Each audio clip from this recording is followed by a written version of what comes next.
ও নোয়াপাড়ার মুসলমান, তুমি কেমন মুসলমান না হইয়া মরিও না রে যুবক। আজ আমি বক্তা বক্তা ভাব, তুমি টাকার ক্ষমতার ভাব। কাফনে যেদিন ঢুকবা সেদিন সব বাহাদুরি বন্ধ হয়ে যাবে। ও আমার যুবক বাবারা, কার পেছনে পইরা নামাজ ছাড়ছো? কার কিছু টাকা পাওয়ার জন্য কার পেছনে ঘুরে গিয়া দাড়ি কাটছো? ও তো তোমার বন্ধু না, স্বার্থে আঘাত লাগলে তোমাকে চিনবে না। ওর পেছনে পড়ছো, তুমি আজ অসুস্থ হয়ে গেলে তোমার মোবাইলের নাম্বারটা ডিলিট করে ফেলবে, জীবনে তোমার সাহায্য আর আসবে না। দল থেকে নাম কাটবে, কল্লা পর্যন্ত কেটে দিবে। কার পেছনে পড়িয়া 2 টাকা পাওয়ার লোভে নামাজ হারাইছো, দাড়ি কাটছো, বেপরদায় চলতেছো। এরা সব ধান্দাবাজ আর চান্দাবাজ, এরা তোমার আপন কোনো বন্ধু না। এই দুনিয়ায় তোমার আপন বন্ধু উলামায়ে কেরাম। কে ধনী, কে গরিব, কে আলেম, কে মূর্খ, কে ইমাম, কে মুক্তাদি, কাফনে লেখা থাকবে? সব লাশগুলো একাকার হয়ে যাবে। কবরের সাইজও হবে এক। কবরে রাখার পরে প্রশ্ন হবে 3টা, তাও এক। রবের পরিচয় দাও, ধর্মের পরিচয় দাও, রাহমাতুল লিল আলামিনের পরিচয় দাও। নবী বলেন, যারা এই 3 প্রশ্নের জবাব দিবে তাদের কবর হবে রওজাতুম মির রিয়াজিল জান্নাহ। আর যারা জবাব দিতে পারবে না তাদের কবর হবে হুফরাতুম মিন হুফারিন নার। কে জবাব দিতে পারবে? হুজুরেরা গ্যারান্টি নাই। যদি হুজুরেরা জবাব দিতে পারার গ্যারান্টি থাকতো, জান্নাতের টিকিট হাতে পাইয়া সাহাবায়ে কেরাম জীবনভর কান্না করতেন না। রহমতের নবী বলেন, আমি তো আয়েশার হুজরায় এশার নামাজ পড়ে ঘুমায় গেছি। আমি ঘুমাইলে শুধু চোখ আমার বন্ধ, অন্তর আমার ঘুমায় না। আমার মাথার পাশেই তো আমার মসজিদে নববী। হঠাৎ ঘুমের মধ্যে গভীর রাত, কানের মধ্যে কান্নার আওয়াজ আসতেছে। এই রাতের বেলাকে কান্না করে আমি সজাগ হইয়া নজর করে দেখলাম আমার মসজিদের মধ্যে কে যেন নামাজে দাঁড়ায় কান্না করে। আমি আস্তে উঠলাম, উঠা বের হয়ে গেলাম। ভিতরে তাকাইয়া দেখি জান্নাতের 1 নম্বর সাহাবী আমার আবু বকর গভীর রাতে নামাজে দাঁড়ায় দাঁড়ায় কান্না করে। আমি নবী অপেক্ষা করলাম। আবু বকর নামাজ শেষ, আমাকে দেখে আশ্চর্য। আমি জিজ্ঞাসা করলাম, আবু বকর আপনি নামাজে দাঁড়ায় কাঁদলেন কেন গভীর রাতে? আবু বকর বলেন, ইয়া রাসূলুল্লাহ, আল্লাহর আদালতে দাঁড়াইয়া হিসাব দেওয়ার ভয় আমি কান্না করেছি। কিয়ামতের ময়দান আপনিই তো বয়ান করেছেন, সব নারী পুরুষ উলঙ্গ দাঁড়াবে, সূর্য মাথার উপরে নেমে আসবে, জাহান্নামের গরমের তাপ, নবীরা পর্যন্ত কান্না শুরু করবেন, এত কঠিন হবে হালাত। ওই সময় আল্লাহ যদি আমারে ডাকেন আর বলেন, আবু বকর জাহান্নামের দরজা থেকে দইরা তোমারে জান্নাতের টিকিট হাতে দিছি, বলো আমার কাছে কি নিয়ে আসছো? আমি যদি বলি, আল্লাহ তোমার মোহাব্বতে নামাজ পড়ছি, তেলাওয়াত করেছি, জিকির করেছি, এই আমল নিয়ে আসছি। আল্লাহ যদি বলে ফেলে, আবু বকর তোমার আমল আমার কাছে পছন্দ হয় নাই, আমার জান্নাত আমারে দাও, তোমার আমল নিয়ে জাহান্নামে যাও। জাহান্নামের ভয়, আমার হাতে জাহান্নামের হ্যান্ডকাপ লেগে যাবে। সাহাবায়ে কেরাম জান্নাতের টিকিট পাইয়া যদি নামাজে দাঁড়ায় সারা জিন্দেগি কান্না করেন, তুমি আমি কে? তোমার আমার তো কোনো হিসাবই নাই। তুমি আমি মাওলানা দাবি করি, কিন্তু না, আসলে আমি মানুষই হইতে পারি না।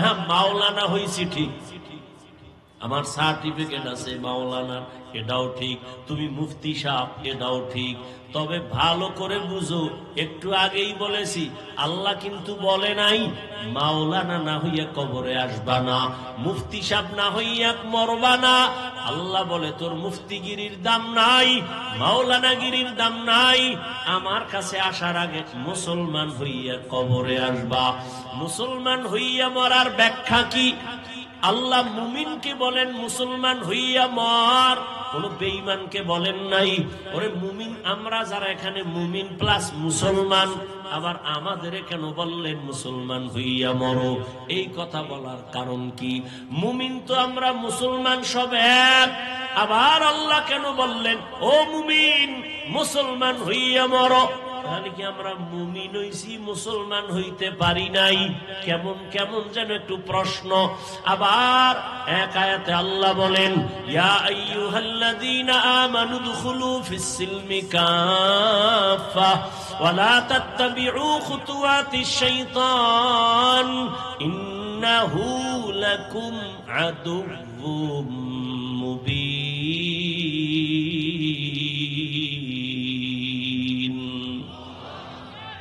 এই আয়াতে আল্লাহ বলেন এই মুমিন ইসলামের মধ্যে ঢোক, পরিপূর্ণ ঢুকে যাও। আল্লাহ আর এক আয়াতে আরো স্পষ্ট করে বলেন ইয়া আইয়ুহাল্লাযীনা আমানু আমিনু বিল্লাহি ওয়া রাসূলিহি, ও মুমিন আল্লাহর উপরে রাসূলের উপরে ঈমান আনো। বড় কঠিন হিসাব, বড় কঠিন। একদল পাইয়া আড়াইছে কাঁদতেছে, আর একদল না পাইয়া কাঁদতেছে। কি কেউ বেশি খাইয়া কান্দে, কেউ ক্ষুধায় কান্দে। আমি মোড়ও খাইতে দিই, পেটে ক্ষুধা। এই জন্য যুবকদের বলি তুমি যত বন্ধুর পিছনে ঘুরো সব চান্দাবাজ আর ধান্দাবাজ। তোমার কলিজার নিঃস্বার্থ আপন বন্ধু একমাত্র শুধুমাত্র কেবলমাত্র উলামায়ে কেরাম। উলামায়ে কেরাম এই জাতিকে নিয়ে যেই ভাবাটা ভাবেন, পৃথিবীতে কেউ এই উম্মত নিয়ে জাতি নিয়ে ভাবে না। সবাই নিজের চেয়ার নিয়ে ভাবে, দল নিয়ে ভাবে। উলামায়ে কেরাম নিজের চেয়ার ইমামতি থাক না থাক টেনশন নাই, ওয়াজের স্টেজ থাক না থাক টেনশন নাই, নিজের মাইয়া পোলা স্ত্রী সন্তানের কোনো চিন্তা করে না, উম্মত নিয়েই চিন্তা করে। এই কারণে ছাত্র জনতার বৈষম্য বিরোধী আন্দোলনে সফলতার চাঁদ উদিত হওয়ার শপথ নিয়ে জান বাজি রেখে আলেম তোলাবা ওলামা সব মাঠে নামছেন। ক্ষমতার জন্য নামছিলেন? কোন আলেম বলছে উপদেষ্টারা সব নামও আমরা বসবো? বলে নাই। জাতিকে জুলুম থেকে বাঁচাবার জন্য ওলামায়ে কেরাম বলছেন আমরা জাতির বন্ধু, কে চেয়ারে বসবে না বসবে জানার দরকার নাই, তবে জুলুম করলে ছাড় নাই। আবার আন্দোলন হবে। মুসলমানের আন্দোলন একবার না বারবার? মুসলমান জীবন একবার দেয় না বারবার? বারবার। এজন্য সেদিন চরমনাই বলে আসছি লক্ষ লক্ষ মানুষের সামনে কাফনের কাপড় হাতে নিয়ে রেডি থাকো, আবার ডাক আসবে, আবার আন্দোলনে নামতে হবে। জালেমকে কোনো সুযোগ দেওয়া যাবে না। ভয় আছে কোনো? কোনো এই যে এত যুবক দেখতেছি কেউরে দরকার নেই, আলিয়াও দরকার নেই, আমগো কওমির বড় ছাত্র ছোটটিরও দরকার নেই। আমাদের কওমির উলামা তোলাবা যারা বড়, এরা মাঠে নামলে খালি একটা বাঁশের লাঠি লইয়া। এই বাংলাদেশে নাস্তিক বেঈমানরা কথা বলার আগে আলেমদের অনুমতি নিতে বাধ্য হবে। কিন্তু ঝামেলাটা তো আপনারাই লাগাইছে তলে তলে। এ উলামায়ে কেরাম যাও একটু কাছে আসে, ভক্তরা ফেসবুকে আকাম কইরা দূরে রাখে। কি কথা হয়? আলেমের বিরুদ্ধে যারা কলম ধরে, আমি সারা বাংলাদেশে বলছি, এরা মা বাবার অভিশপ্ত সন্তান। যে হোক ওর কপালে মা বাবার অভিশাপ আছে, না হয় আলেমের বিরুদ্ধে কলম ধরতে পারে না। ও মরার আগে পঙ্গু হয়ে মরবে। জীবনে বহু দেখছি ছোট্ট বয়সে বলার সময় নাই, আলেমের সাথে যারা বেয়াদবি করে ওরা মরার আগে মরে, মরার আগেই মরে। তুমি যদি বাইতুল মুকাররমের খতিব, তোমার কপালেও ভোগ আছে। কথার কথা। উলামায়ে কেরামের ইজ্জত নিয়ে যারা তাল বাহানা করবে, এদের ছাড় নাই। আল্লাহ ধরে ফেলবেন। জুলুমের বিচার মরার আগে হবে, রাসূলের হাদিস। আল্লাহ জুলুম থেকে আমাদের সবাইকে হেফাজত করেন। ছাত্র এখানে অধিকাংশ যুবক, এক আন্দোলন দিয়ে তো বুঝছো ছাত্ররা কি পারে, বুঝা গেছে না? এত ভয় কেন? তার মানে এটা না যে কোনো মুরব্বী কোনো আলেমের সাথে বেয়াদবি হবে। খবরদার। মা বাবা হাজারো অন্যায় করলে কি সন্তান যুদ্ধ করবে? করবে? আমি উদাহরণটা এভাবে দেই। ইমাম সাহেব নামাজে দাঁড়াইছে মসজিদে, মাইক কানে লাগাইয়া মাগরিবের নামাজে, তো পাশে চায়ের দোকান, মাইকের বক্সের আওয়াজ বাইরে যায়, কটা বেনামাজি বয়ে বয়ে ডান হাতে বিড়ি টানে, বাম হাতে চা টানে। ও নামাজ লাগে না, ওকে দিল এমনি পরিষ্কার। তো ইমাম যে নামাজে দাঁড়াইছেন, তেলাওয়াত করতেছেন, নামাজে ভুল হতে পারে না পারে না? ভুল হলে কি করতে হবে বলেন? সত্য কথাটা বলেন। লোকমা দিতে হবে, তাই তো? কারণ ইমাম সাহেব আল্লাহর কি কুদরত, আলহামদু সূরায় ভুল হয়ে গেছে। চায়ের দোকানের বেনামাজি যেটি মূর্খ, এরাও ধৈর্য ফেলাইছে আলহামদু সূরার ভুল তো ধরা সহজ। একটা জিব্বায় কামড় দিয়া কয় কি, কয় ইমাম সাহেব তো ভুল করে লাইছে, কয় লোকমা দে। ও চায়ের কাপ থুইয়া জানালা দিয়া তাকায়, কয় ইমাম সাহেব কামটা ঠিক করেন নাই, তাড়াতাড়ি ঠিক করেন। কি দিছে? এটা লোকমা না বেয়াদবি? এটা লোকমা না গাদ্দারি? ভালো করে এই পয়েন্টটা মনে রাখবা আমার যুবক বাবারা। ইমামের ভুল হতেই পারে, লোকমাও দিতে হবে। তবে চায়ের দোকানের লোকগুলো গিয়ে জানালা দিয়ে যে লোকমা দিছে, এটা লোকমা না, এটা চূড়ান্ত গাদ্দারি আর বেঈমানি আর বেয়াদবি। কারণ লোকমা কেমনে দিবে? সিস্টেম আছে না? কি সিস্টেম? পিছনে যে থাকবে আরে কলার ধইরা পিছনে লয়ে যে তোমার যোগ্যতা নাই না। ইমামের পেছনে লোকমা দিতে হবে, দিতে হবে। তো কারা দিবে? মুসল্লিরা। মুসল্লিরা দিবে মানে কি 500 মুসল্লি সব জোরে চিৎকার দিবে? সবাই যদি একসাথে লোকমার নিয়ত একটা চিৎকার দেয়, ইমাম তো জায়গায় শেষ। কি নিয়ম? কি ইমামের পেছনে একজন যোগ্য ব্যক্তি দাঁড়াবেন, সভাপতি, সেক্রেটারি তো যোগ্য ব্যক্তি, এলাকার বড় সুদখোর, এই ইমাম সাহেবের পিছনে দাঁড়াবেন নাকি?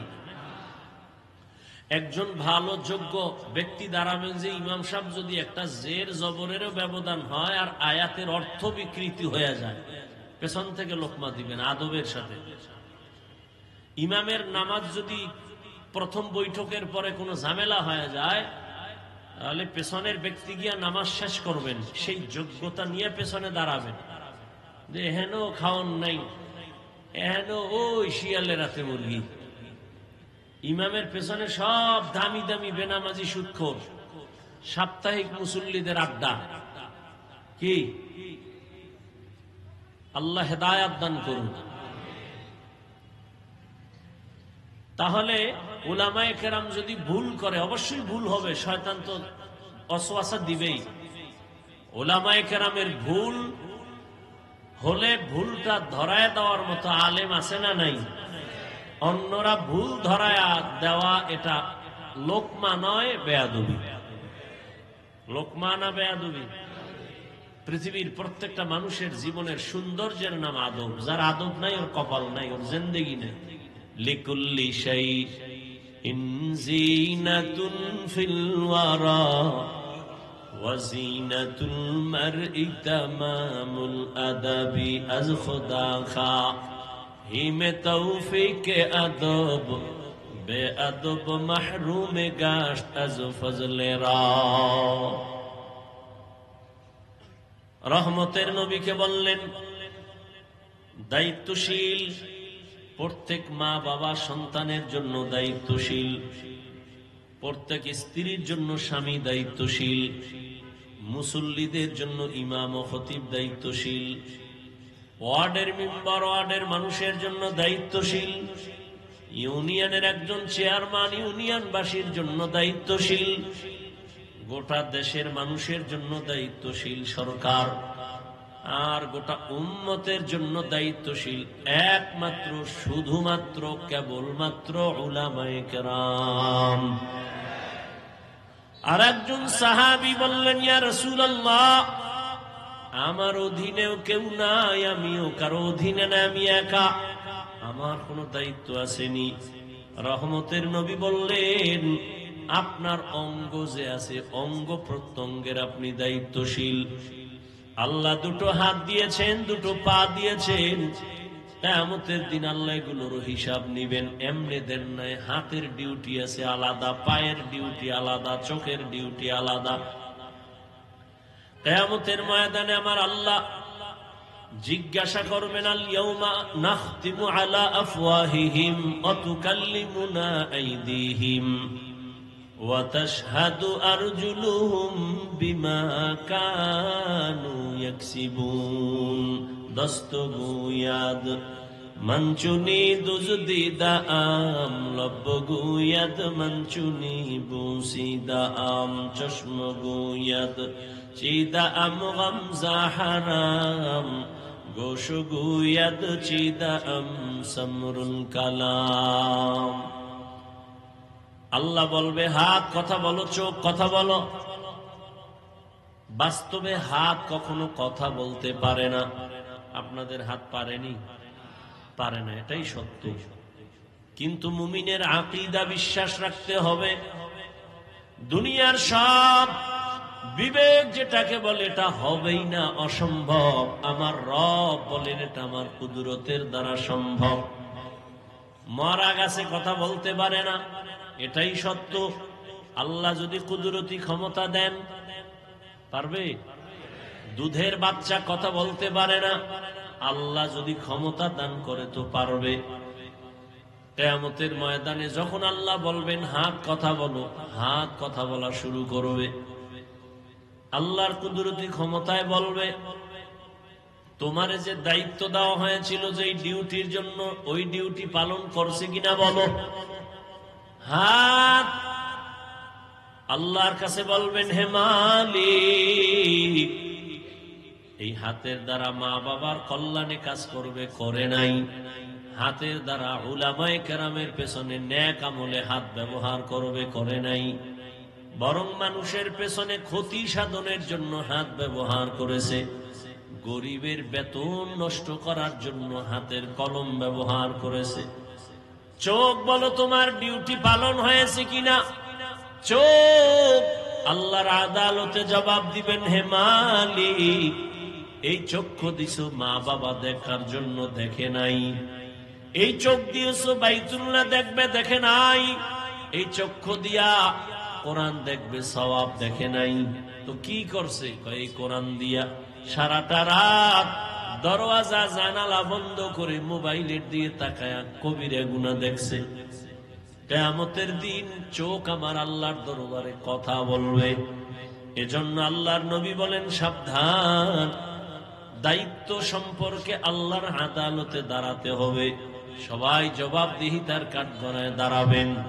এই ভয়টা সাহাবায়ে কেরামদের মধ্যে চলে আসার কারণে দেশের ক্ষমতা হাতে নিয়েও রাতের গভীরে নামাজে দাঁড়ায় দাঁড়ায় কান্না করেছেন।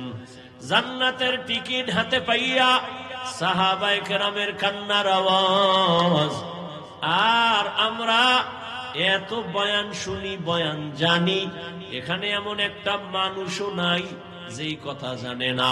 মিথ্যা বলা হারাম, গালি দেওয়া হারাম, গীবত করা হারাম, সুদ খাওয়া হারাম, ঘুষ খাওয়া হারাম, জুলুম করা হারাম, চুরি করা হারাম, ডাকাতি হারাম, কাউকে হত্যা করা হারাম। জানার পরেও বহু বান্দা মিটি দেয়, গীবত করে। এর কারণটা কি? অথচ এর পেছনে উলামায়ে কেরাম তো বয়ান কম করে না, তাবলীগ ও দাওয়াত ও তাবলীগের মেহনত কম চলে না। জুমার দিন খতিবের বয়ান, উলামায়ে কেরামের হাড় ভাঙ্গা পরিশ্রমের বয়ান। এরপরেও কেন আমলের খাতা শূন্য? এর একমাত্র কারণ আল্লাহর আদালতে দাঁড়াইয়া হিসাব দেওয়ার ভয় অন্তরে এখনো আসে নাই।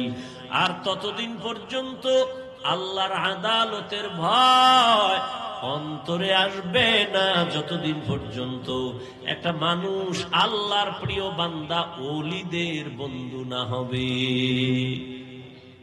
উলামায়ে আহলে হকের বন্ধু যতদিন হবে না, বয়ান চলবে, আমল হবে না। ওর কপাল বড় খারাপ। আর কপাল যদি খারাপ হয়ে যায়, আমি হাফিজুর রহমান কেন, মক্কা মদিনার ইমাম কেন, স্বয়ং নবী, যেই নবীর চেহারা দেখলে পেটের ক্ষুধা থাকে না, কেমন মায়ার নবী আমার, যে নবীর চেহারার মোহাব্বতের নজরে দেখলে জাহান্নাম হারাম। ওই নবী রাস্তা দিয়া যখন চলেন, দুপার্শ্বের গাছ নত হয়ে আমার নবীরে সালাম জানায়। সাহাবায়ে কেরাম কানে শুনতেছেন, নবী হাঁটতেছেন, বারবার জঙ্গল থেকে সালামের আওয়াজ আসতেছে। ও পয়গম্বর, মানুষ দেখি না, সালাম আসতেছে কোথার থেকে? রহমতের নবী বলেন, সাহাবা, আমি মুহাম্মদের আগমনের সুবাস পাইয়া জঙ্গলের হরিণ আমারে সালাম জানায়। যেই নবীর চেহারা দেখলে ক্ষুধা থাকে না, ওই নবীকে 13টা বছর পাশে সামনে দাঁড়ায় 13 বছর দেখলো, বয়ান শুনলো, কপালে কালেমা আসে নাই। এত বড় বেঈমানের নাম জানেননি? কথা বলেন, কথা বলতে কি সমস্যা আপনার? এমনি দি দোকানে গরম বানায় ফেলা, মসজিদে গরম, যেখানে কথা প্রয়োজন সেখানে বলবেন না। এত বড় নিকৃষ্ট বেঈমান, 13টা বছর আবু জাহাল নবীজিকে দেখলো, বয়ান শুনলো, কালেমা পড়ে নাই, এর নাম কফাল। অন্যদিকে 27 বছরের যুবক তরবারি নিয়ে যায় নবীকে জবাই করার জন্য। নবীজিরে দেইখা তরবারি ফালায় বলেন, নবী কল্লা কেটে দেন, তবে আগে কালেমা রশি গলায় লাগায় দেন। মান ইয়াহদিল্লাহু ফাহুয়াল মুহতাদ ওয়া মান ইউদ্লিল ফালান তাজিদা লাহু ওয়ালিয়াম মুরশিদা। হেদায়েত আল্লাহ যাকে দিবেন পেয়ে যাবে, আর আল্লাহ যার হেদায়েতের দরজা খুলবে না, আমি হাফিজুর রহমান কেন, স্বয়ং নবীর বয়ানও কপালে কালেমা আসবে না। হাতের মুষ্টির মধ্যে পাথর নিয়া আবু জাহাল কয়, ভাতিজা, আমার হাতে কি আছে বলতে পারলে এখন আমি কালেমা পড়ব, নবী মানব। নবী বলেন, আমি বলতে পারি না। কেন পারো না? বলে, আমি গাইবের ইলম আল্লাহ দেন নাই, তবে হাতের মুষ্টিতে যা আছো একটু আওয়াজ দাও। পাথরগুলো কালেমায় শাহাদাত পড়া শুরু করলো। আবু জাহাল পাথরগুলো মাটির মধ্যে ফেলে বলে, ভাতিজা, তুমি এত বড় জাদুকর আমি জানতাম না। এর নাম কপাল। কপাল যদি পুড়ে যায়, হেদায়েতের দরজা খুলবে না। আর কপাল যদি আল্লাহ খুলে দেয়, নবীকে জবাই করতে আসিয়াও কালেমা পড়ে, এর নাম কপাল। এরে আমার কলিজার যুবক, দুনিয়াতে আর কত মাইয়ার চরিত্র নষ্ট করলে তোর মনের আশা মিটবে? দুনিয়াতে আর কত রাত মোবাইলে কবিরা গুনাহ দেইখা তোর আশা মিটবে? এত তাড়াতাড়ি তওবা করবি না তো কত গুনাহ করলে এরপরে তুই তওবা করবি? কত জীবন তুই পার্কে পার্কে দৌড়ানোর পরে তুই তওবা করবি, তোর আশা মিটবে? বল। চোখের সামনে তো যুবকের লাশ, পানির নিচে লাশ, গাড়ির নিচে লাশ, ঘুমের বিছানায় লাশ। ওলামায়ে কেরামের কথা শুনলা না রে বাবা? কয়দিন এই বাহাদুরি? করোনায় কত লাশ চলে গেল, ডেঙ্গুতে কত লাশ চলে গেল, এই ছাত্র জনতার আন্দোলনে কত লাশ চলে গেল। ও আল্লাহর বান্দা, তুমি সুস্থ, এটা বাঁচার গ্যারান্টি না। অসুস্থ রোগীর সামনে সুস্থ মানুষ মরে যায়, অসুস্থ রোগী অনেক দিন থাকে। আল্লাহর কাছে জবাব দেওয়ার ভয় অন্তরে জমা করে নাও। আল্লাহ বলেন, ইয়া আইয়ুহাল্লাযীনা আমানুত্তাকুল্লাহা হাক্কা তুকাতিহি ওয়া লা তামুতুন্না ইল্লা ওয়া আনতুম মুসলিমুন।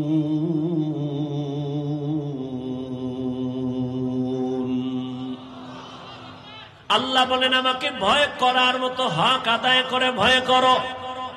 সাহাবায়ে কেরাম নবীর সামনে গিয়া বললেন, ইয়া রাসূলুল্লাহ, আল্লাহ যত বড় ওই পরিমাণ ভয় কোনো বান্দার দ্বারা করা সম্ভব না। নবীও পেরেশান হয়ে গেলেন। জিব্রাইল আমিন আসলেন আল্লাহর অর্ডারে আয়াত নিয়া, নবীর গিয়া জানায় দাও, ইত্তাকিল্লাহা মাস্তাতাতুম, আমার হক আদায় করার দরকার নাই, বরং বান্দা যেন তার সাধ্য মতো আমি আল্লাহর ভয় অন্তরে নিয়ে চলে।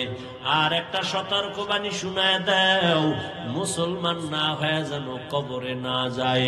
আল্লাহ বলেন নাই বক্তা না হইয়া মরিস না, পীর না হইয়া মরিস না, ডাক্তার না হইয়া মরবি না।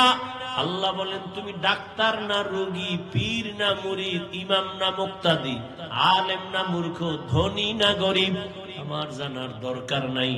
আমার কাছে পরিচয় এক, তুমি মুসলমান কিনা। মুসলমানের জন্য আহলুল্লাহ যারা আল্লাহওয়ালা, এরা বলেন পীর হওয়া সহজ। কি পীর হওয়া? কি পরিমাণ পীর আমাদের চট্টগ্রামে আছে। সকাল থেকে সন্ধ্যা, সন্ধ্যা থেকে সকাল, খালি রড পুইরা ভিড়াইলেও আলহামদুলিল্লাহ পারবে না। হে শুধু পীর না, জমানার কুতুব, মুজাদ্দিদে জামান, আন্তর্জাতিক বেঈমান, এরকম পীর আছে না নাই? আল্লাহ হেদায়েত দান করুন। ভাইরা আমার, মুসলমান না হইয়া মরিও না রে যুবক। আল্লাহ বলেন আমাকে হক আদায় করে না পারলেও সাধ্য মতো ভয় করো। এখানে আমরা যারা বসে আছি, দাঁড়ানো আছি, যদি জিজ্ঞাসাই করি আল্লাহকে আপনারা কারা কারা ভয় করেন, প্রশ্নটা করলে সবাই হাত উঁচু করে বলবে অবশ্যই আমরা হুজুরদের থেকেও বেশি ভয় করি। অথচ এখানে এমনও মানুষ বসে আছেন আজকে ফজর পড়ে নাই, জোহর পড়ে নাই, আসর পড়ে নাই, মাগরিব পড়ে নাই, এশাও পড়ে নাই, এরপরও চাপাবাজি করে আমগো দিল পরিষ্কার আছে না নাই? এরপরও বলে আমি আল্লাহকে ভয় করি, আমি 5 ওয়াক্ত নামাজ পড়িয়া বলি আল্লাহকে ভয় করি। আপনি নামাজ বাদ দিয়ে বলেন আল্লাহকে ভয় করি। আমি পর্দা রক্ষা করে বলি আল্লাহকে ভয় করি, আপনি পর্দা বন্ধ করে বলেন আল্লাহকে ভয় করি। আমি দাড়ি রেখে বলি আল্লাহকে ভয় করি, আপনি দাড়ি না রেখে বলেন আল্লাহকে ভয় করি। দোনো দলের ভয় কি সমান? না। আসলে আপনার মধ্যে মোটেও ভয় নাই। ভয়ের হাকিকতি আপনি জানেন না। ভয়টা আসলে কি? বলে একটা সন্তান মা বাবাকে ভয় করে। প্রমাণ কি? বলে মা বাবার সামনে অন্যায় করে না, শাস্তির ভয়। একটা ছাত্র শিক্ষকের ভয় করে। কেন? প্রমাণ কি? বলে শিক্ষকের সামনে অন্যায় করে না, শাস্তির ভয়।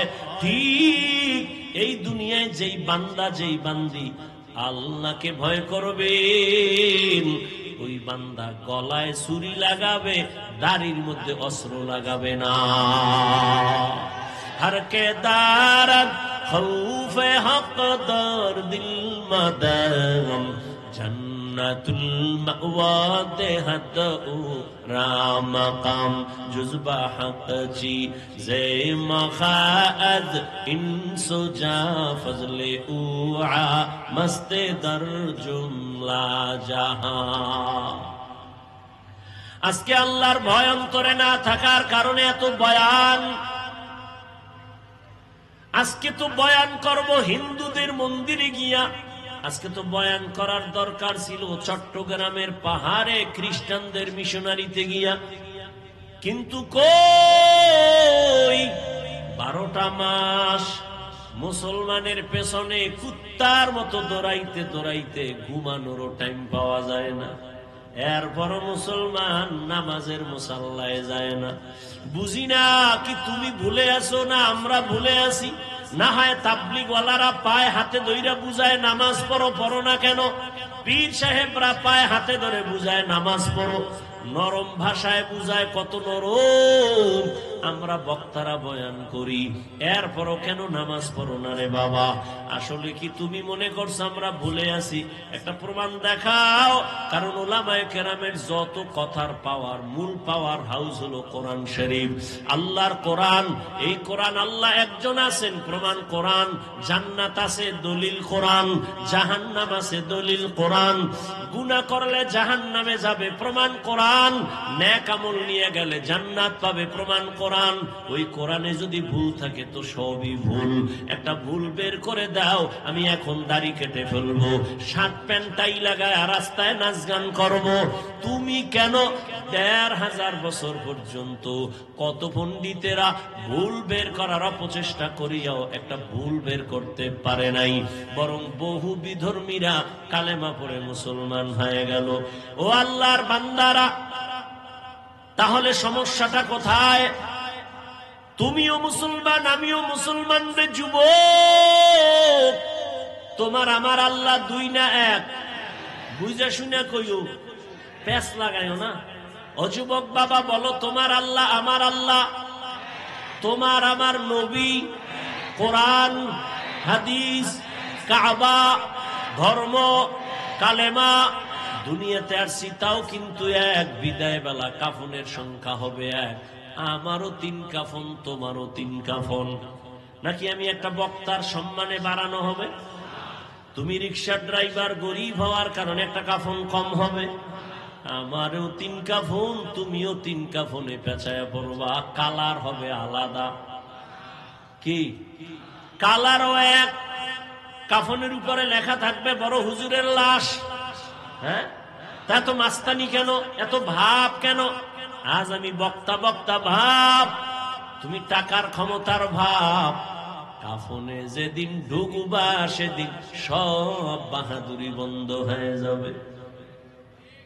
কে ধনী, কে গরিব, কে আলেম, কে মূর্খ, কে ইমাম, কে মুক্তাদি, কাফনে লেখা থাকবে। সব লাশগুলো একাকার হয়ে যাবে। কবরের সাইজও হবে এক। কবরে রাখার পরে প্রশ্ন হবে ৩টা, তাও এক। রবের পরিচয় দাও, ধর্মের পরিচয় দাও, রাহমাতুল লিল আলামিনের পরিচয় দাও। নবী বলেন, যারা এই ৩ প্রশ্নের জবাব দিবে তাদের কবর হবে রওজাতুম মির রিয়াজিল জান্নাহ। আর যারা জবাব দিতে পারবে না তাদের কবর হবে হুফরাতুম মিন হুফারিন নার। কে জবাব দিতে পারবে? হুজুরেরা গ্যারান্টি নাই। যদি হুজুরেরা জবাব দিতে পারার গ্যারান্টি থাকতো, জান্নাতের টিকিট হাতে পাইয়া সাহাবায়ে কেরাম জীবনভর কান্না করতেন না। রহমতের নবী বলেন, আমি তো আয়েশার হুজরায় এশার নামাজ পড়ে ঘুমায় গেছি। আমি ঘুমাইলে শুধু চোখ আমার বন্ধ, অন্তর আমার ঘুমায় না। আমার মাথার পাশেই তো আমার মসজিদে নববী। হঠাৎ ঘুমের মধ্যে গভীর রাত, কানের মধ্যে কান্নার আওয়াজ আসতেছে। এই রাতের বেলাকে কান্না করে আমি সজাগ হইয়া নজর করে দেখলাম আমার মসজিদের মধ্যে কে যেন নামাজে দাঁড়ায় কান্না করে। আমি আস্তে উঠলাম, উঠা বের হয়ে গেলাম। ভিতরে তাকাইয়া দেখি জান্নাতের ১ নম্বর সাহাবী আমার আবু বকর গভীর রাতে নামাজে দাঁড়ায় দাঁড়ায় কান্না করে। আমি নবী অপেক্ষা করলাম। আবু বকর নামাজ শেষ, আমাকে দেখে আশ্চর্য। আমি জিজ্ঞাসা করলাম, আবু বকর আপনি নামাজে দাঁড়ায় কাঁদলেন কেন গভীর রাতে? আবু বকর বলেন, ইয়া রাসূলুল্লাহ, আল্লাহর আদালতে দাঁড়াইয়া হিসাব দেওয়ার ভয় আমি কান্না করেছি। কিয়ামতের ময়দান আপনিই তো বয়ান করেছেন, সব নারী পুরুষ উলঙ্গ দাঁড়াবে, সূর্য মাথার উপরে নেমে আসবে, জাহান্নামের গরমের তাপ, নবীরা পর্যন্ত কান্না শুরু করবেন, এত কঠিন হবে হালাত। ওই সময় আল্লাহ যদি আমারে ডাকেন আর বলেন, আবু বকর জাহান্নামের দরজা থেকে দইরা তোমারে জান্নাতের টিকিট হাতে দিছি, বলো আমার কাছে কি নিয়ে আসছো? আমি যদি বলি আল্লাহ তোমার মোহাব্বতে নামাজ পড়ছি, তেলাওয়াত করেছি, জিকির করেছি, এই আমল নিয়ে আসছি। আল্লাহ যদি বলে ফেলে আবু বকর তোমার আমল আমার কাছে পছন্দ হয় নাই, আমার জান্নাত আমারে দাও, তোমার আমল নিয়ে জাহান্নামে যাও। জাহান্নামের ভয়, আমার হাতে জাহান্নামের হ্যান্ডকাপ লেগে যাবে। সাহাবায়ে কেরাম জান্নাতের টিকিট পাইয়া যদি নামাজে দাঁড়ায় সারা জিন্দেগি কান্না করেন, তুমি আমি কে? তোমার আমার তো কোনো হিসাবই নাই। তুমি আমি মাওলানা দাবি করি, কিন্তু না, আসলে আমি মানুষই হইতে পারি না। মাওলানা হইছি ঠিক, আমার সার্টিফিকেট আছে মাওলানা, এটাও ঠিক। তুমি মুফতি সাহেব, এটাও ঠিক। তবে ভালো করে বুঝো, একটু আগেই বলেছি আল্লাহ কিন্তু বলে নাই মাওলানা না হইয়া কবরে আসবা না, মুফতি সাহেব না হইয়া মরবা না। আল্লাহ বলে তোর মুফতিগিরির দাম নাই, মাওলানাগিরির দাম নাই, আমার কাছে আসার আগে মুসলমান হইয়া কবরে আসবা। মুসলমান হইয়া মরার ব্যাখ্যা কি? আল্লাহ মুমিনকে বলেন মুসলমান হইয়া মর, কোন বেঈমানকে বলেন নাই। ওরে মুমিন আমরা যারা এখানে মুমিন প্লাস মুসলমান, আবার আমাদের কেন বললেন মুসলমান হইয়া মরো? এই কথা বলার কারণ কি? মুমিন তো আমরা মুসলমান সব এক, আবার আল্লাহ কেন বললেন ও মুমিন মুসলমান হইয়া মরো? তাহলে কি আমরা মুমিন হইছি, মুসলমান হইতে পারি নাই? কেমন কেমন যেন একটু প্রশ্ন। আবার এক আয়াতে আল্লাহ বলেন ইয়া আইয়ুহাল্লাযীনা আমানু দুখুলু ফিস সিলমি কাফা ওয়া লা তাত্তাবিউ খুতুওয়াতিশ শাইতান ইন্নাহু লাকুম আদুউম মুবিন।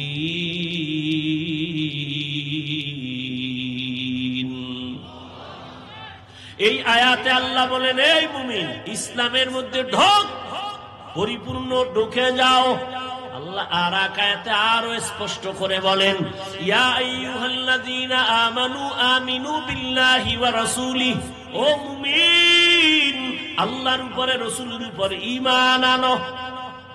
এখানে আমরা সবাই মুমিন না? কথা বল না কেন? আল্লাহ মানি, নবী মানি, মানার কারণেই তো মুমিন। আল্লাহ কয় এই মুমিন আবার ঈমান আন। মুমিনের ডবল ঈমানের দাওয়াত কেন? এই জবাব দেওয়ার টাইম আমার নাই, থাকলেও আপনাদের ধৈর্য নাই। আছে? আল্লাহ কবুল করেন। আল্লাহ দুই জবাব দিছেন। আল্লাহ তো গায়েবের মালিক নাকি? আমাকে পিসাবরাও গায়েব জানে। আল্লাহ কয়জন?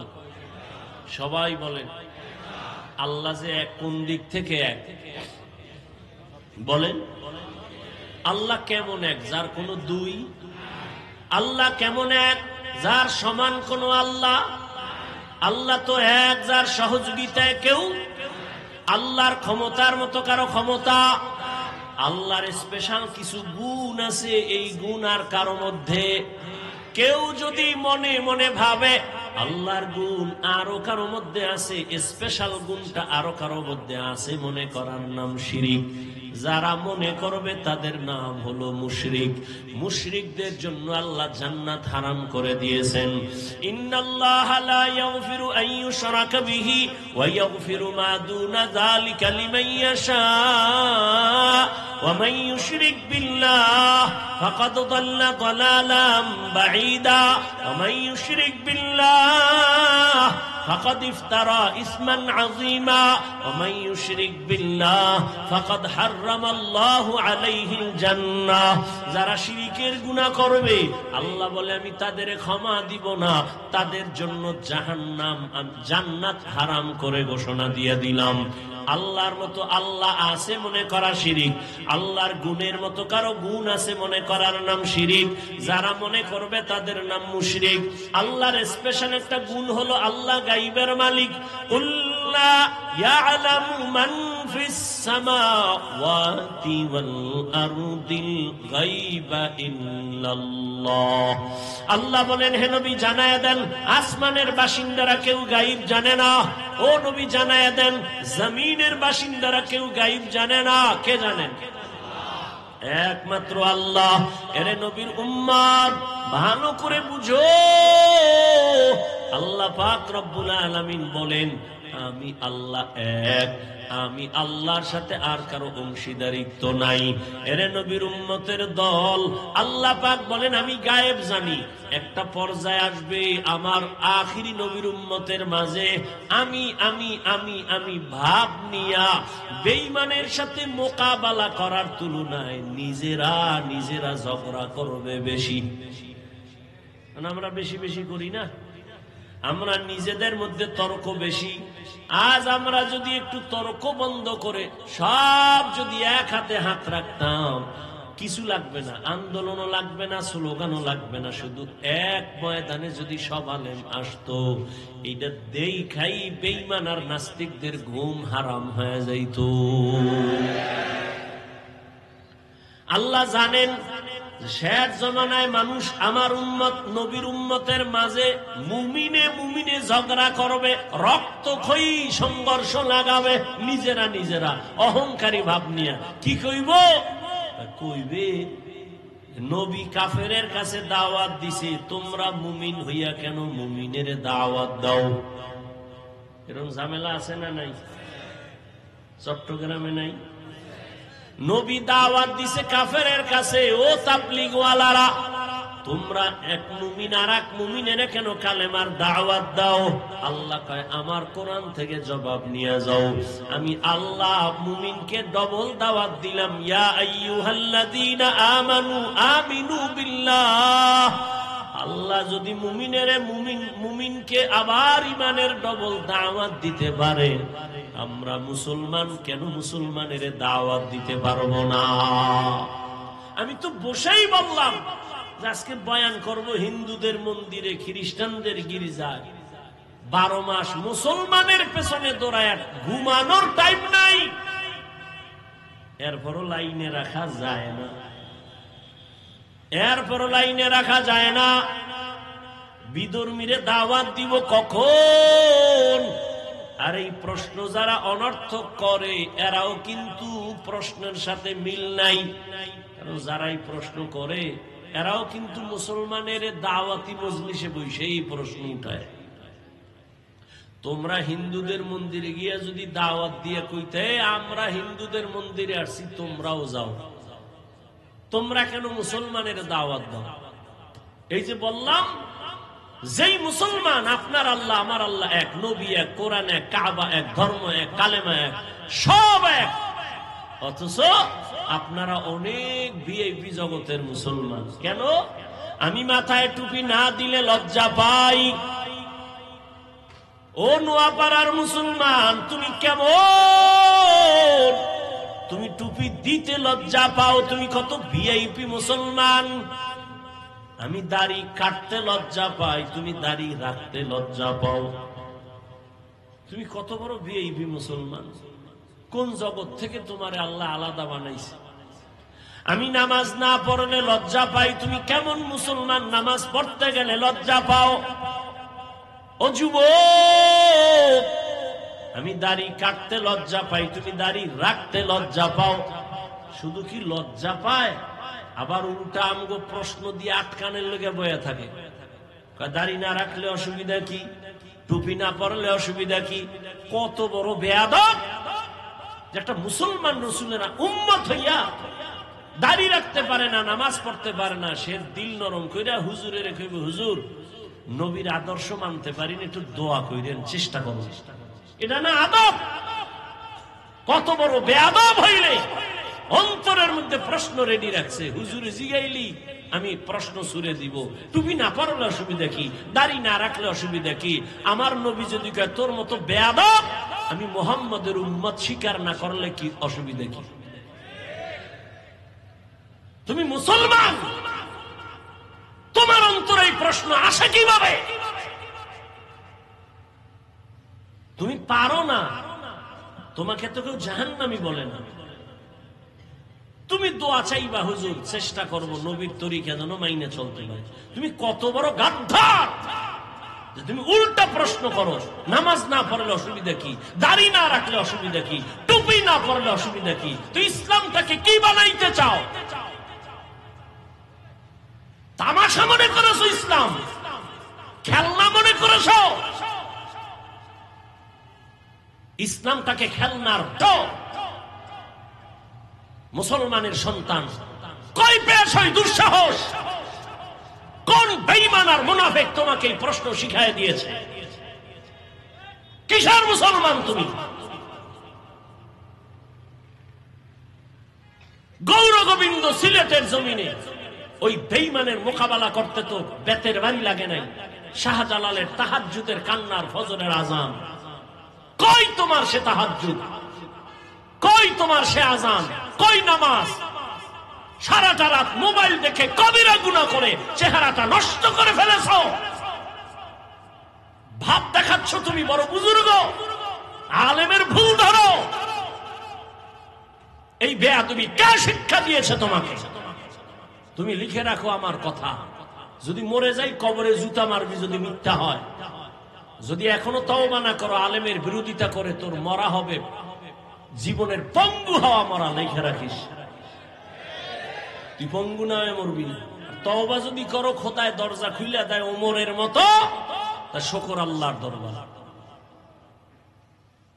একটা মুসলমান যার আদর্শ দেখলে মানুষ চলে আসবে দিনের দিকে।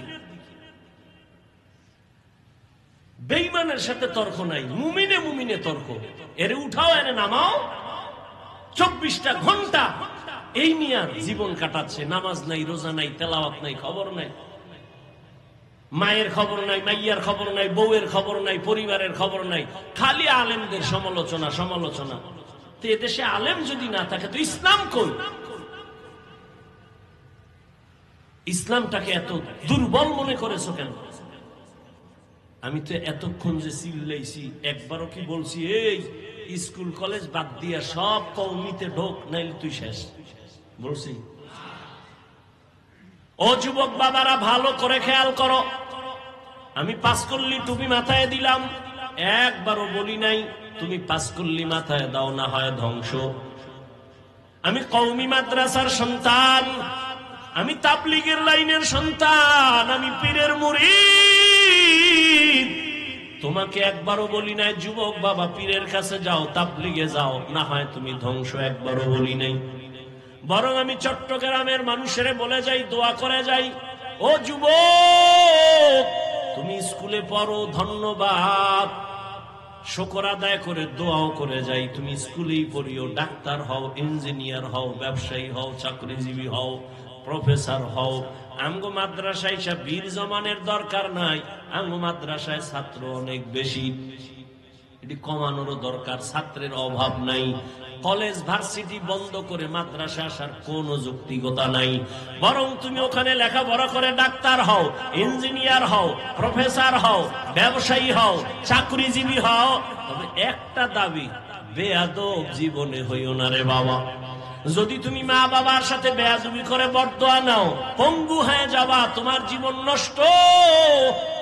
তুমি যদি বেয়াদবি করিয়া ডাক্তার হও, ডাক্তার হইলে তুমি বেয়াদবি মার্কা ডাক্তার যদি হও, তুমি তাসনিমার মতো জুতা খায়া পালানো ছাড়া উপায় হবে না।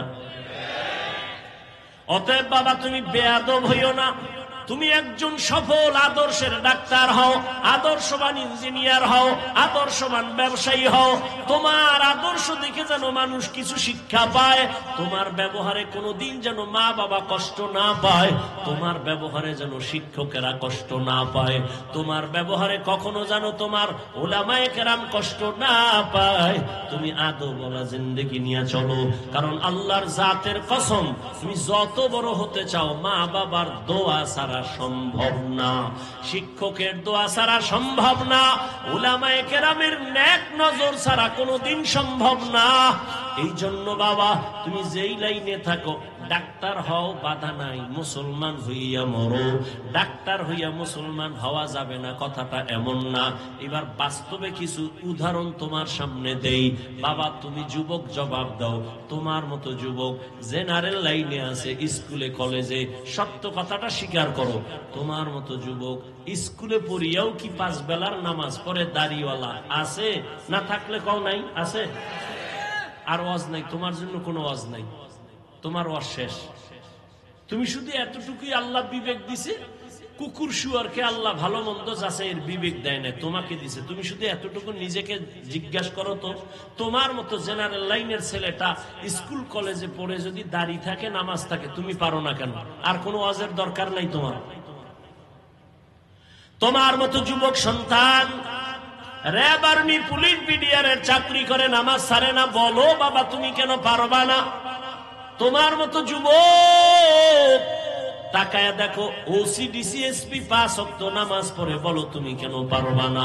তোমার মতো যুবক সন্তান রাস্তায় গাড়ি চালায়, ড্রাইভারি করে, এক বেলার নামাজও বাদ দেয় না, বলো বাবা তুমি কেন পারবা না? ও যুবক বাবারা, তোমার মতো কত ব্যবসায়ী আজান হয়েছে, দোকান বন্ধ করে নামাজে চলে গেছে, দাড়িও ফালায় না, নামাজও বাদ দেয় না, হারাম ভাবে ব্যবসা করে না, এমন বান্দা আছে, তুমি কেন পারবা না? জীবনে মাদ্রাসায় পড়ে নাই, আলিফ বাতাও শিখে নাই, জেনারেল লাইনে থাইকা যদি তোমার মোহাব্বত আল্লাহর নবীর আদর্শ নিয়ে চলে, তুমি এতটুকু নিজেকে জিজ্ঞাসা করিও, বালিশে মাথা লাগায়, তুমি কেন পারবা না? তোমার মতো যুবক নদীর মধ্যে মাছ ধরে, নামাজ পড়ে, তুমি পারো না কেন? কৃষি কাজ করে, নামাজ পড়ে, তুমি কেন পারো না? এখনো সময় আছে, তওবা করে নাও। ও পর্দার আড়ালের মা বোনেরা, আসেনি মা বোন? হ্যাঁ, এরে আম্মা জানেরা, বোনেরা, আপনাদের সন্তানদেরকে নিয়ে যত কথাই আমি শুনাইলাম, এই কথা বাস্তবায়ন হবে না যদি আপনাদের চেষ্টা না থাকে, দোয়া না থাকে। কারণ আপনারা নবীদের মায়ের মতো দামি, আপনারা সাহাবায়ে কেরামদের মায়ের মতো দামি, আপনারা খাদিজা রাদিয়াল্লাহু আনহার মতো দামি, ফাতেমা রাদিয়াল্লাহু আনহার মতো দামি, আয়েশা রাদিয়াল্লাহু আনহার মতো দামি। এরে আম্মা জান, আপনারা ইসমাইল নবীর মা হাজরা আলাইহা সালামের মতো দামি, আপনারা ঈসা নবীর মা মারিয়াম আলাইহা সালামের মতো দামি। জীবনের বড়, দুনিয়ার বড় এক বেঈমান ফেরাউন, জানেননি তার স্ত্রীর নাম কি? আসিয়া। এত বড় বেঈমান ফেরাউনের ঘরে আসিয়া কত বড় আল্লাহর পেয়ারা বান্দি। রহমতের নবী বলেন, কিয়ামতের দিন জান্নাতে আসিয়ার সাথে আমার বিবাহের বন্ধন হয়ে যাবে। ও পর্দার আড়ালের মা, আপনার স্বামী তো ফেরাউনের মতো খারাপ না, আপনি কি পারেন না নামাজ পড়ে দোয়া করবেন? স্বামীরে যদি বলতেন, স্বামী নামাজ পড়ার চেষ্টা করো, কামাই রুজি করো, তুমি হারাম টাকা ঘরে আনবা না, যদি এভাবে বুঝাইতেন, হারাম টাকা খাইয়া নিজের রক্ত নাপাক করব না, সন্তানেরটাও নাপাক করতে দিব না, দুনিয়ার কোন স্বামী হারাম কামাই ঘরে নিতে পারত না। এরে আম্মা জান, আপনার মতো কত মা এই অঞ্চলে এখনো পাবেন, পর্দা রক্ষা করে চলে, নামাজ ছাড়ে না, স্বামীর মাল হেফাজত করে, সন্তানগুলোকে আদর্শওয়ালা বানানোর চেষ্টা করে, কখনো মোবাইলে চরিত্র বিক্রি করে না। এরে আম্মা জানেরা, আপনারা কেন পারবেন না? ও যুবক বাবা, এখনো সময় আছে, তওবা করে নাও। জীবনে তো কম নামাজ ছাড়লা না, মনে চাইছে পার্কে যাবা, দৌড়ায় গেছো, কেউ বাধা দিছে ফিরো নাই, মনে চাইছে গুনাহ করবা, করেছো, বাধা মানো নাই, মনে চাইছে নামাজ পড়বা না, পড়ো নাই, হাজার মানুষ বুঝাইছে নামাজ পড়ো নাই, আর কত বাহাদুরি করবা? এখনো সময় আছে, তওবা করে নাও। মনে মনে আল্লাহকে বলো, হে মালিক, জীবনে আর নামাজ ছাড়বো না, আর দাড়ি কাটবো না, বেপরদায় চলবো না, মা বাবার সাথে বেয়াদবি করব না, শিক্ষকের দোয়া নিয়া, উলামায়ে কেরামের পরামর্শ নিয়া নবীজির তরিকা মেনে চলবো, মা বাবার দোয়া নিয়ে চলবো। জীবনে তো গুনাহ কম করি নাই, মনে মনে আল্লাহকে বলো, হে আল্লাহ, দুনিয়াতে আমার মতো গুনাহগার কেউ নাই। শয়তানের ধোকায় জীবনে অনেক গুনাহ করেছি, আজ থেকে তৈরি হয়ে গেলাম। আমার মতো যুবক যদি জেনারেল লাইনে থাকিয়া নামাজ পড়ে, আমি কেন পারবো না? ও আল্লাহ, তুমি তো হায়াতের মালিক, রিজিকের মালিক, সম্মানের মালিক। আজ থেকে আর নামাজ ছাড়বো না, দাড়ি কাটবো না। ও আমার যুবক বাবারা, কার পেছনে পইরা নামাজ ছাড়ছো? কার কিছু টাকা পাওয়ার জন্য কার পেছনে ঘুরে গিয়া দাড়ি কাটছো? ও তো তোমার বন্ধু না, স্বার্থে আঘাত লাগলে তোমাকে চিনবে না। ওর পেছনে পড়ছো, তুমি আজ অসুস্থ হয়ে গেলে তোমার মোবাইলের নাম্বারটা ডিলিট করে ফেলবে, জীবনে তোমার সাহায্য আর আসবে না। দল থেকে নাম কাটবে, কল্লা পর্যন্ত কেটে দিবে। কার পেছনে পড়িয়া 2 টাকা পাওয়ার লোভে নামাজ হারাইছো, দাড়ি কাটছো, বেপরদায় চলতেছো। এরা সব ধান্দাবাজ আর চান্দাবাজ, এরা তোমার আপন কোনো বন্ধু না। এই দুনিয়ায় তোমার আপন বন্ধু উলামায়ে কেরাম। ওই উলামায়ে কেরামের দোয়া নিয়ে সামনে আগাও। ওরে তুমি বিপদে পড়লে কেউ নাই, কেউ যাবে না, কিন্তু উলামায়ে কেরাম কলিজা ভরে দোয়া করবে, কোনদিন বড় দোয়া করবে না। এখনো সময় আছে, তওবা করে নাও। রিজিকের মালিক কে? তাহলে কার পিছনে ঘুরে নামাজ ছাড়ছো? রিজিক তো আল্লাহ দিবে, তুমি বেনামাজির পিছনে দৌড়াও কেন? আল্লাহ রিজিক দিবে। গর্তের পিপিলিকার খানা কে দেয়? জঙ্গলের প্রাণীর খানা কে দেন? নদীর মধ্যে হাজারো লাখো মাছের খানা কে দেন? ওরা দামি না আমরা দামি? ওদের যদি আল্লাহ দিতে পারে, আমগো পারবেন না? তাহলে পাগল হয়ে দৌড়াও কেন বেনামাজির পেছনে, সুদের পেছনে? এখনো সময় আছে, তওবা করে নাও। মরিয়া গেল আর নামাজ ছাড়বা না, বেপরদায় চলবা না। নবীর তরিকা মেনে উলামায়ে কেরামের পরামর্শ নিয়া, মা বাবার দোয়া, শিক্ষকের দোয়া নিয়ে চলবা। তওবা করার মতো যদি অন্তর তৈরি হয়ে থাকে, কপালে যদি আবু জাহেলের মতো না হয়, ওমরের মতো অন্তর থাকে যে মরিয়া গেল আর নামাজ ছাড়বো না, দাড়ি কাটবো না, মা বাবার বরদোয়া নিব না, শিক্ষকের দোয়া নিয়ে, উলামায়ে কেরামের পরামর্শ নিয়ে চলবো নবীর তরিকায়। যদি তওবার নিয়ত হয়, খাঁটি তওবার নিয়ত যাদের আছে, মুনাফিকি না, অন্তরে না থাকে, খাঁটি তওবার নিয়তে 2 হাত আমার আল্লাহকে দেখাইয়া দাও। আয় আল্লাহ, হাতগুলো কবুল করে নেন, তওবা কবুল করে নেন। তওবার উপরে মজবুত হইয়া চলার মতো তৌফিক দান করেন, আমিন। নামাজ পড়া লাগবে তো ইনশাআল্লাহ, সপ্তাহে 1 দিন, সব সময়। আল্লাহ কবুল করেন। তওবার উপরে চলতে পারি, আদব নিয়ে চলতে পারি, বেয়াদবির থেকে আমাদেরকে হেফাজত করেন। আলহামদুলিল্লাহি রাব্বিল আলামিন, والصلاة والسلام على سيد الأنبياء والمرسلين وعلى آله وأصحابه أجمعين. يا أرحم الراحمين، يا أرحم الراحمين، يا أرحم الراحمين. رب ارحمهما كما ربياني صغيرا. اللهم إنك عفو كريم تحب العفو فاعف عنا. اللهم إنا نسألك رضاك والجنة ونعوذ بك من سخطك والنار. اللهم إنا نعوذ بك من البرص والجنون والجذام وسيء الأسقام. اللهم إني ظلمت نفسي ظلما كثيرا ولا يغفر الذنوب إلا أنت فاغفر لي مغفرة من عندك وارحمني إنك أنت الغفور الرحيم.